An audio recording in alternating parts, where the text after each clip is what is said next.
Урматтуу соодагерлер, урматтуу ишкерлер. 1-майга чейин бирдиктүү салык декларацияны тапшырыш керек болчу. Ошону менен азыркы учурда салык кызматы санариптештирүү болуп жатканынан отчетторду жөнөкөй кылалы деген максатта бирдиктүү салык декларация боюнча чечим кабыл алынды. Декларациядан бошотулат.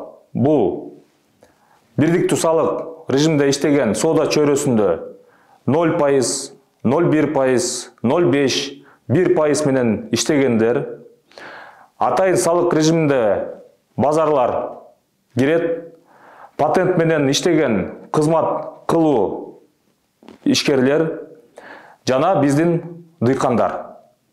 Калгандарына салык декларациясы салык кодексинин талаптарына ылайык калат. Эч кандай айып пул салынбайт, ошондуктан жакшынакай иштей берсеңер болот. Бул чечим салык кызматы тарабынан сунушталып, чечим кабыл алынды. Тийиштүү өзгөртүүлөр салык кодекске киргизилет.